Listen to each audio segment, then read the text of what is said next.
한 2, 3년 전쯤에 인터뷰했을 때도 3개월 만에 1억을 달성해서 장안의 화제가 됐었단 말이에요. 어떻게 또 달라졌을까요? 이렇게 나왔어요. 올해는 경쟁이 되게 치열한 카테고리에서 판매를 하고 계신다고 하셨는데 혹시 거기가 어딘지 좀 말씀해 주실 수 있어요? 저는 일단 이랑 그리고 가장 매출이 많이 폭발적으로 낼 수 있는 카테고리가 이 두 개라고 생각을 하고, 상품 하나로 가장 많이 매출을 올려본 게 최고다. 몇 천만 원 했었던 것 같아요. 이런 상품은 어떤 특징이 있길래 꾸준하게 나한테 잘 팔렸었을까? 그런 것들을 생각을 하죠. 이 상품이 왜 팔렸을까라고 했을 때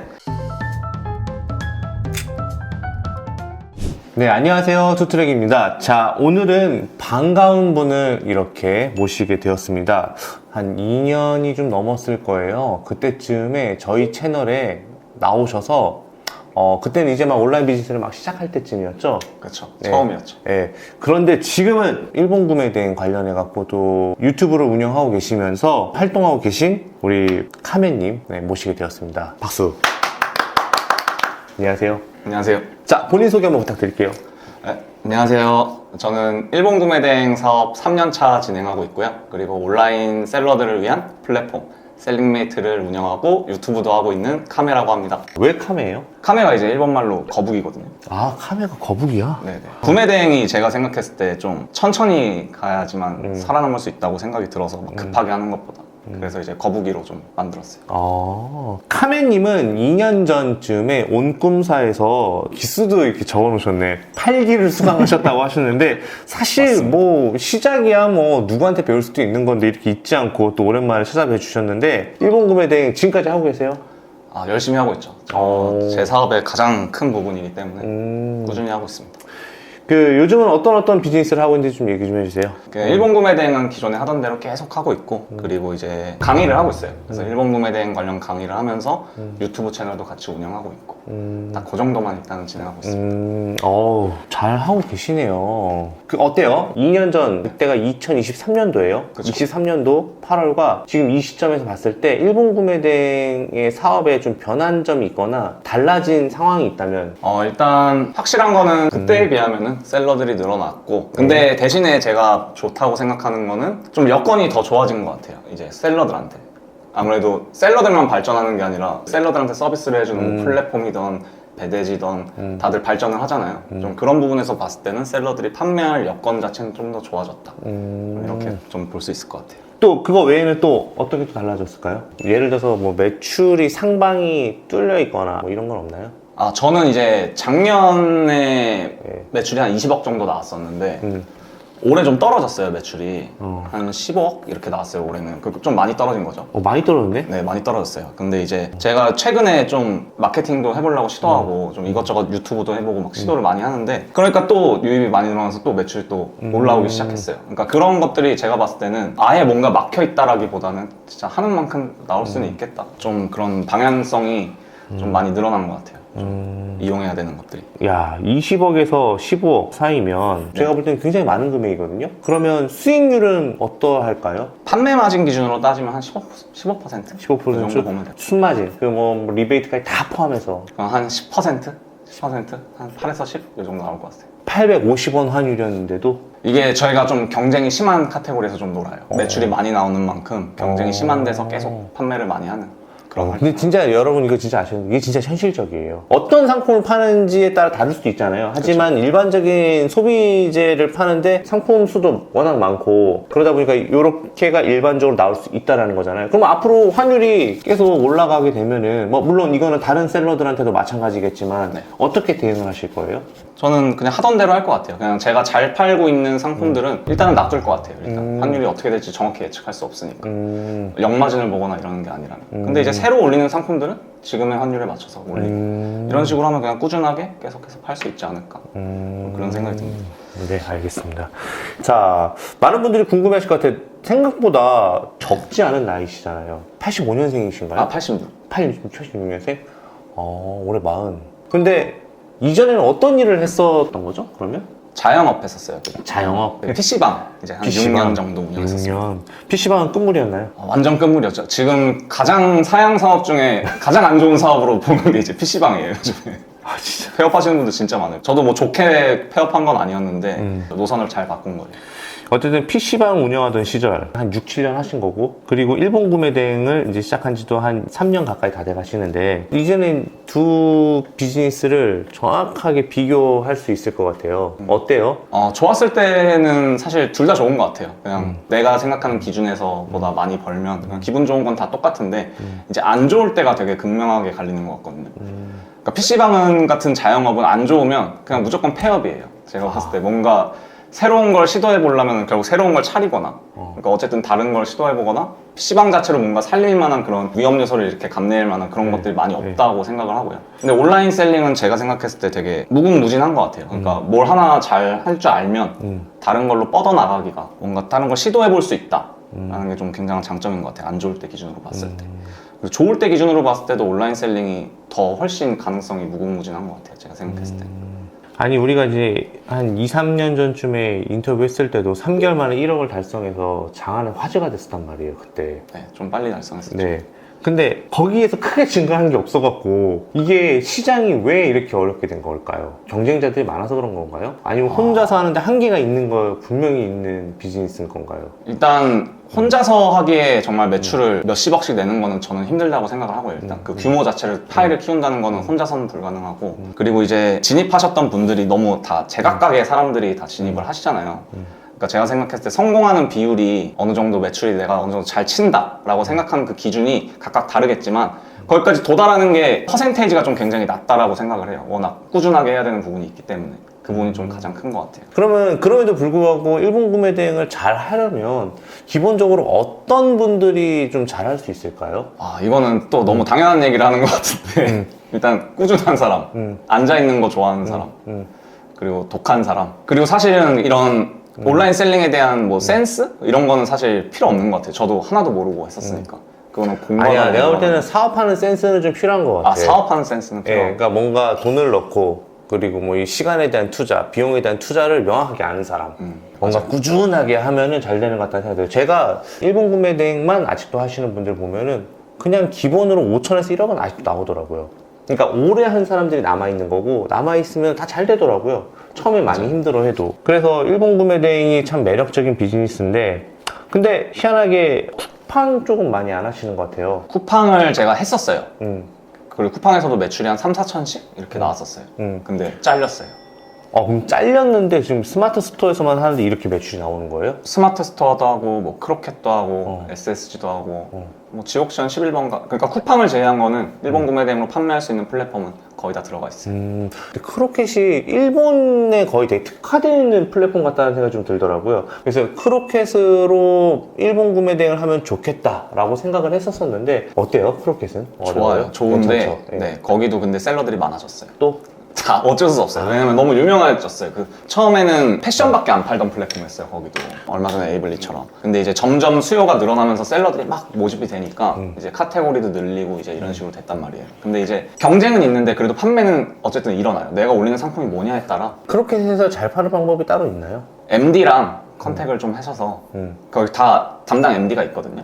그러면 광고도 같이 돌려보고 좀 이러다 보면 매출 좀 크로켓 잘 나와요. 안에서 광고가 따로 있는 거예요?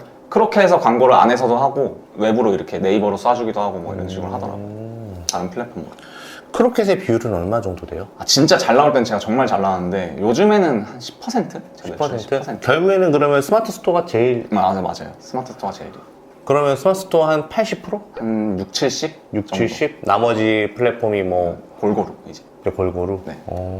스마트 스토어만 남은 이유가 있을 것 같아요. 그러니까 일본 구매 대행은 스마트 스토어랑 뭔가 궁합이 잘 맞아서 그런 거예요? 아니면은 뭐 카베님하고 궁합이 잘 맞아서 그런 거예요? 일단 스마트 스토어가 수수료가 가장 싸잖아요. 그쵸. 근데 브랜드 상품은 가격에 굉장히 민감하잖아요.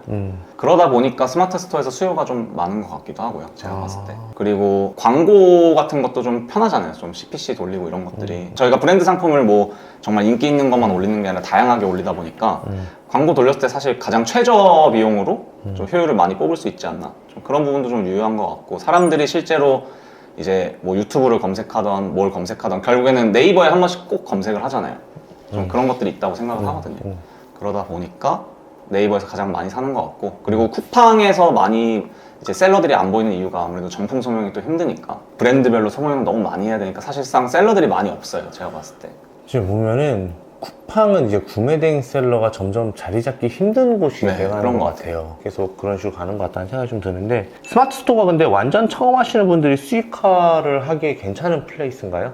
뭐 어렵다고 생각할 수도 있을 것 같은데 저는 그냥 제가 개인적으로 생각할 때는 스마트 스토어를 못 팔면 안 된다라고 생각을 하거든요. 일본 구매 대행을 하면서. 그리고 불가능한 것도 아니라고 생각하고 그렇게 어렵나? 라고 했을 때 그건 진짜 아니라고 생각을 해요.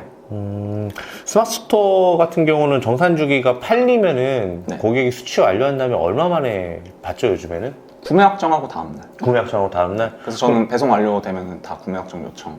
아, 바로 아무래도 돈을 빨리빨리 돌려야 되니까. 네네네. 그 요즘에 그 스마트 스토어 대표 이미지 정책이 바뀌었다고 하는데 간단히 소개 좀 해주실 수 있으세요? 예전이랑 막 크게 달라진 것까지는 아닌 것 같고 그냥 예전에는 좀 이제 썸네일에 뭐 글씨가 들어가 있다거나 막 이런 것들을 좀 별로 안 잡았었는데 이제 좀 많이 잡는 것 같아요. 뭐 예를 들어 뭐 세일 문구 들어가 있다거나 홍보성 문구 썸네일 자체에 그런 것들을 좀 잡는 것 같고 그리고 이제 모음전 같은 거 했을 때는 예전에는 좀 사람들이 자기가 팔고 있는 상품을 다 묶어서 썸네일에 다 때려박는 그런 식으로 하시는 분들이 많았는데 이제는 좀 첫 옵션, 대표 옵션 거기에 이미지만 딱 들어가야 되고 거기에 대해서 뭐 또 상품이 다른데 옵션별로 추가금을 매기는 경우도 있잖아요. 그럴 때도 대표 이미지 하나만 들어가요. 하나만? 네, 그런 식으로 좀 바뀌었어요. 만약에 이런 정책 변경을 사실 수시로 확인하지 않는 셀러라고 한다면 놓쳐서 페널티를 받을 수도 있을 것 같은데 그런 경우에는 스마트 스토어에서는 어떤 식으로 대처를 해야 되죠? 사실 뭐 이미 받았으면 어쩔 수 없어요. 그게 기간이 풀리는데 되게 오래 걸려요. 그 페널티가 풀리는데 저는 거의 한 3주에서 한 달 정지 먹은 적 있거든요. 이게 한 번 잡고 또 그 뒤에 다른 상품도 또 잡아내서 며칠 뒤에 또 잡고 막 이런 식이에요. 그래서 이제 애초부터 안 하는 게 가장 좋고 지키면서 하는 게 좋고 그러니까 찾아보셔야죠 직접. 스마트 스토어를 항상 공지를 확인하시고 그리고 쌓였을 때는 수정을 하시고 빨리 그런 상품들이 있다면. 아까 전에 말씀하시기에 지금 경쟁이 되게 치열한 카테고리에서 판매를 하고 계신다고 하셨는데 네. 혹시 거기가 어딘지 좀 말씀해 주실 수 있어요? 저는 일단 패션이랑 그리고 스포츠 사실 대부분 다 팔리는 카테고리들이라고 생각을 하는데 일본 브랜드가 다 섞여 있는 카테고리들이 많아서 근데 이제 제가 생각했을 때는 가장 매출이 많이 폭발적으로 낼 수 있는 카테고리가 이 두 개라고 생각을 하고 나머지에서도 근데 뭐 전자기기나 뭐 악기 뭐 아니면은 뭐 식품도 하시는 분도 있고 실제로 그런 데서도 꾸준히 낼 수는 있다라고 생각을 합니다. 지금 이제 업로드 되어 있는 게 몇 개예요, 상품이? 지워주고 하는데도 한 6,000개 깔려 있어요 지금. 6,000개? 6,000개밖에 없어요? 네, 그렇게 막 대단한 아니네. 그렇죠. 대량으로는 저는 안 해요. 그냥 그러면 어떻게 보면 좀 가공해서 올리는 거예요? 가공도 안 하고요. 처음에는 이제 제가 가장 처음 진입했던 건 이제 이미지를 하나하나씩 따서 이제 수동으로 하는 방식으로 했다가 요즘에는 솔루션들이 좀 많이 나왔잖아요. 아, 그 6,000개를 소싱을 하셨구나. 자, 그러면 요즘은 어떻게 상품 소싱을 하고 계세요? 6,000개면은 사실 하나의 사업자를 가지고도 충분히 할 수 있는 수량이잖아요. 실제로 저는 지금 하나의 사업자만 네. 운영하고 있어요. 그러면은 상품 소싱을 조금 신중하게 소싱도 많이 하고 생각도 많이 하면서 해야 될 것 같은데 어떤 방식으로 소싱을 하고 계세요? 일단은 사실 예전 같은 경우는 아이템 스카우트로 이제 브랜드부터 찾아야 되니까 막 그런 식으로 했었다면 구매되면 오래 하시는 분들은 자기가 잘 판매하는 품목들이 생기잖아요. 그럼 저는 거기 안에서 이제 셀러들을 다 이미 저장을 다 해놨어요. 그래서 그것만 타고 들어가서 바로바로 소싱하고 좀 그런 방식으로 하면서 샐러드를 저장을 해놨다는 뜻은 그 라쿠텐에서 이제 라쿠텐. 판매하는 공급처들을 어. 아니면은 뭐 외부에 있는 외부 플랫폼이라든지 그런 것들을 다 저는 정리를 다 해놨죠.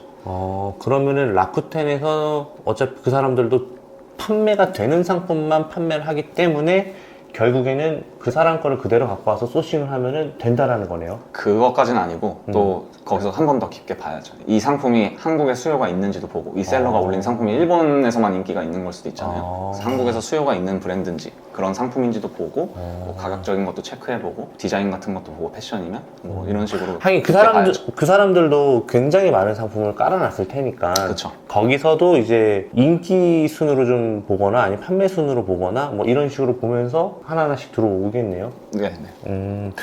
궁금한 게 라쿠텐 말고 또 어디 하세요? 가장 포션이 높은데 역시 라쿠텐? 네, 라쿠텐이고요. 그리고 제가 잘 판매하는 브랜드의 뭐 공식 홈페이지 이 정도 왜냐면 각각 가격이 다를 때도 있고 상품을 판매하는 품목이 아예 다를 때도 많거든요. 품절을 할 때도 있고. 그쵸. 그런 경우들이 있기 때문에 그 정도는 체크해주고 그리고 혹시나 내가 좀 판매하는 카테고리를 더 잘 파는 라쿠텐 제외하고도 좀 괜찮은 데가 있는지 그런 데도 한 번씩 찾아보고 그런 식으로 진행을 하는데 그럼에도 라쿠텐이 가장 많습니다. 그럼 결국에는 일반적으로 알려져 있는 지식만 충분히 활용해도 네.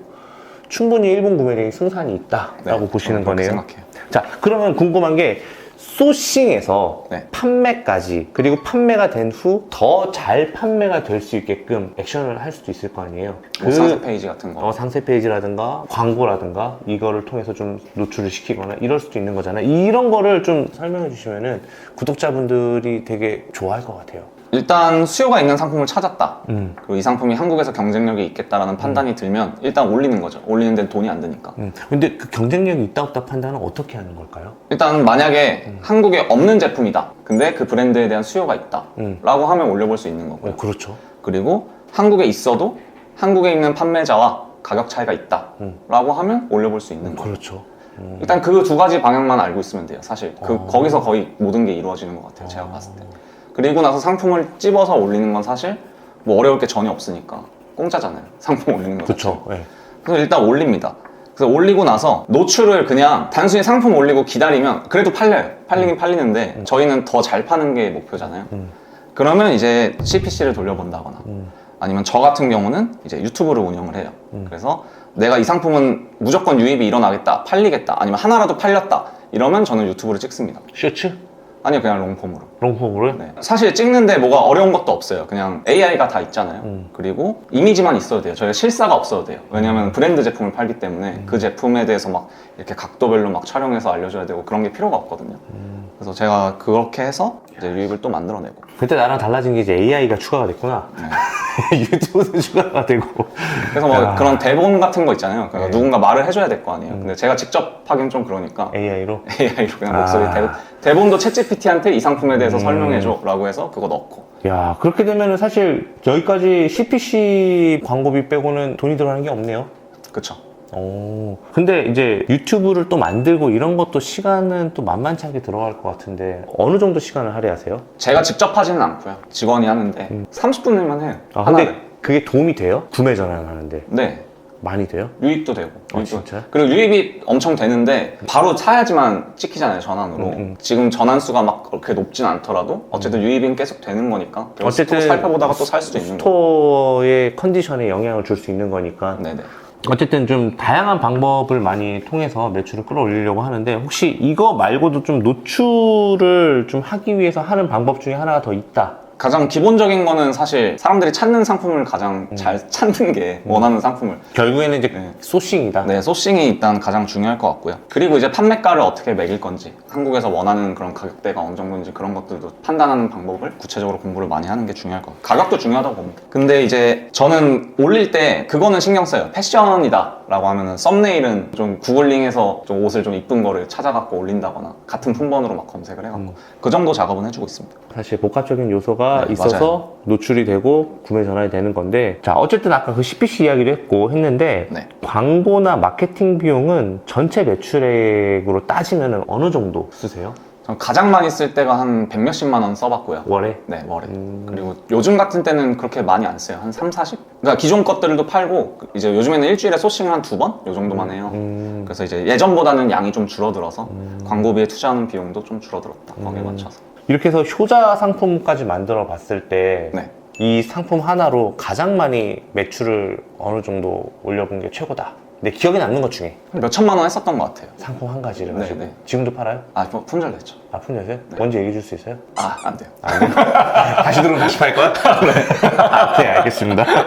그거를 한번 물어보고 싶었어요. 이런 상품은 어떤 특징이 있길래 이렇게 꾸준하게 나한테 잘 팔렸었을까? 이런 생각을 해본 적 없어요? 던진 건데 잡혀서 많이 팔린 거지, 대부분. 그렇죠. 처음에 진짜 아무것도 모를 때는 거의 그런 방식이었고 지금은 그래도 확실하게 타겟을 잡고 들어가니까 소싱할 때 수요는 파악하고 들어가는 거니까 그 이후에 이제 그런 것들을 생각을 하죠. 이 상품이 왜 팔렸을까라고 했을 때 디자인 때문인가? 아니면 가격 때문인가? 희소성 때문인가? 뭐 이런 것 여러 가지들을 생각을 하면서 계속 소싱을 거기에 연관지어서 이렇게 좀 확장을 해나가는 것 같아요. 수천만 원 팔렸으면은 다른 셀러들도 분명히 알 수밖에 없거든요. 그쵸. 요즘 같은 세상에서 근데 그걸 어떻게 안 뺏기고 지켰을까도 좀 궁금해요. 일단 저는 가장 빨리 소싱을 하려고 해요. 그러니까 누군가가 막 다 이미 팔아먹을 만큼 팔아먹은 상품들은 저는 안 올려요. 최신성을 항상 생각하고, 아니면 최신성이라도 다른 셀러들과 차별화를 둘 수 있는지, 뭐 디자인이든 가격이든 뭐든 상품성이든 뭐든 그런 것들을 좀 고려하고, 그리고 올렸을 때 제가 먼저 가장 많이 팔아서 첫 페이지에 일단 올라가면 뒤에 있는 셀러들이 따라 붙어도 첫 페이지를 계속 유지할 수 있어요. 사람들이 오자마자 그냥 바로 사는 경우도 많잖아요. 가격 비교를 안 하고. 일단 그런 부분이 있고, 그리고 경쟁이 이렇게 붙어서 막 상품이 묶였다거나 아니면 뭐 그런 경우도 생기면 이제 어쩔 수 없이 그때는 제로섬 게임이 들어가는 거예요. 이거는 어쩔 수 없는 것 같아요. 그러면 가격을 조금씩 내리면서, 대신에 저는 또 제가 하는 소싱 방식으로 누구보다 빨리 올리겠죠. 그리고 또 그런 상품을 또 만드는 거예요. 계속해서 만들면서 이렇게 나가는 거죠. 그러다 보면은 그냥 매출이 계속 나오는 것 같아요. 야, 이거는 안 변했다. 이 방식은. 이거는 그냥 저는 계속 이렇게 하고 있어요. 이거는 확실하네. 그쵸? 자, 그러면 이제 썸네일과 상품 상세 페이지는 어떻게, 그냥 뭐 프로그램 쓰니까 바로바로 올리는 거예요? 네네. 근데 이제 아까 말씀드렸듯이 그 대표 이미지 정책이 바뀐 게 있으니까 그런 것만. 네, 지워줄 거 있으면 지워주고.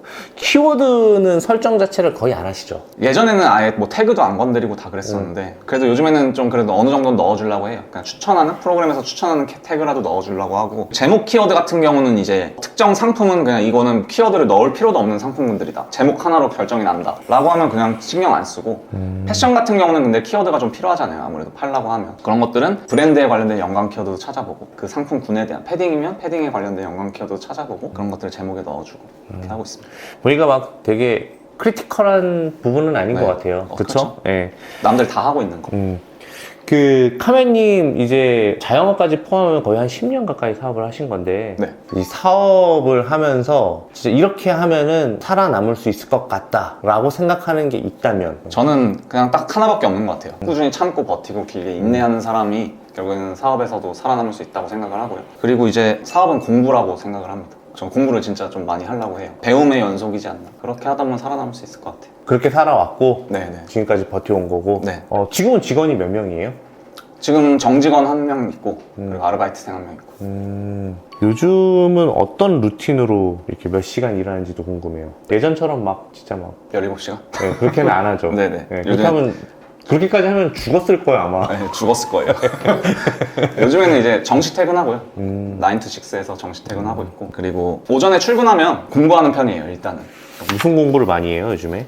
제가 이제 유튜브를 이제 막 시작했잖아요. 한 3, 4개월 된 것 같아요, 3, 4개월. 아 그래요? 네네. 그래서 이제 어쨌든 유튜브 공부도 하고 마케팅 공부도 하고 이런 것들을 가장 먼저 좀 선행하는 편이고요. 그리고 이제 직원은 이제 일본 구매 대행 일을 하고 주문 처리하고 CS 받고 이런 거 하고 있고, 그 이후에 이제 일주일에 딱 2번 정도 소싱 업무를 해요. 하루에 한 3, 4시간? 일주일에 한 6, 7시간을 일본 구매 대행에 투자를 하고, 나머지는 강의 준비, 뭐 앞으로 쓸 전자책이랑 뭐 이런 거 준비하고 그렇게 지내고 있습니다. 그 지난 영상에서 온라인 사업은 처음이라고 말씀해 주셨는데 사업을 진행하면서 어려운 점은 없어요? 요즘에? 사실은 모든 게 똑같을 것 같아요. 온라인 사업이라서 그런 게 아니라 제가 아무것도 모르는 분야를 제로 베이스에서 시작을 했다 보니까 이제 사업을 실제로 해보면서 부닥치는 부분들이 많았던 것 같아요. 실제로 몰랐던 부분들도 많고. 근데 그런 것들이 이제 어렵다면 어려운 건데, 경험을 하고 쌓다 보면 다 해결이 됐었던 것 같아요. 어려운 거는 처음이라서 어려웠다.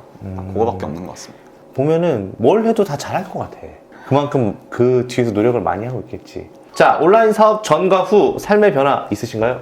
많을 것 같아. 간단하게 얘기 드리면은 제가 굉장히 게을렀던 사람이었어요. 자는 거 좋아하고 좀 그런 사람이었는데, 온라인 셀링하면서 이제 진짜 열심히 살았던 것 같아요. 그냥 생각해보면 나태해지는 나의 모습을 완전하게 버릴 수 있었다? 그게 이제 가장 큰 변화였던 것 같습니다. 뭐 돈을 더 벌게 됐고 막 이런 거는 진짜 중요한 건 아닌 것 같고, 그래서 좀 자신감이 생겼어요. 그래서 뭘 해도 먹고 살 수는 있겠다, 그 정도의 생각이 드는 지금 정도인 것 같습니다. 어쨌든 제가 볼 때는 그때 똑같이. 한 2년 전에 봤을 때랑 한 1년 전에 봤을 때랑 지금이랑 너무 똑같은 것 같아서 너무 보기 좋습니다. 자, 앞으로 우리 카메 대표님의 사업 목표, 계획 이런 게 좀 궁금해요. 일단은 저는 일본 구매 대행 사업은 꾸준히 가져갈 생각이고, 기본적으로 제 하나의 파이프라인으로 꾸준히 가져갈 생각이고, 그리고 뭐 강의 관련이든 유튜브든 일단은 운영을 계속 도전을 해볼 생각이고, 올해 내에 제 브랜드를 만들어 보는 게 좀 목표예요. 좀 조그맣게라도. 지금 잘하시는 모습을 이어나가셨으면 좋겠어요. 그렇게 할 생각입니다. 그렇게 네. 해야죠. 네. 카멘님께서 오랜만에 어떻게 보면 또 친정나들이죠. 네, 오랜만에 오신 건데 또 오신 기념으로 일본 구매대행 관련된 입문용이죠. 어떻게 보면은 네네. 네, 그 입문용 과정이 담겨 있는 전자책을 또 선물로 들고 오셨다고 합니다. 아마 모든 분에게 주실 것 같은데 그 이벤트를 응모를 하시려면 여기 고정 댓글을 확인해 주시면 참여하는 방법이 나와 있을 겁니다. 그거를 참여하셔서 오늘 영상 끝까지 다 보신 분들, 일본 구매에 대한 관심이 생기신 분들 전부 다 그 전자책을 가지고 한번 새롭게 해보시는 것도 좋을 것 같다는 생각이 듭니다. 자, 오늘 촬영 어떠셨어요? 막상 여기 올 때는 긴장이 안 됐었는데 얼굴 보니까 갑자기 긴장이 돼서 얼굴 보니까 갑자기 긴장이 돼갖고 아, 근데 진짜요? 굉장히 재밌게 했던 것 같아요. 좀 편하게 대해주셔서 오랜만에 왔는데 저도 오랜만에 하다 보니까 갑자기 사견이 막 개인적으로 갑자기 궁금한 게 막 대본에도 없는데 막 나오게 된 것 같아요. 자, 오늘 일본 구매대행 관련해서 카메님하고 인터뷰를 해봤어요. 카메님은 사실은 저의 오래전 수강생이긴 한데 이제 뭐 수강생이라는 말을 쓸 수가 없을 것 같아요. 너무 잘하시니까요. 지금은 성장해서 자신만의 세상에서 자신만의 세계관을 가지고 많은 분들과 소통하며 또 지내고 계신데요. 앞으로 카메님이 더 잘 되길 바라며 그리고 오늘 영상이 많은 분들에게 도움이 되길 바라며 오늘 영상을 여기서 모두 마치고자 합니다. 모두가 부자 되는 그날까지 지금까지 감회였습니다. 투트였습니다. 감사합니다. 감사합니다.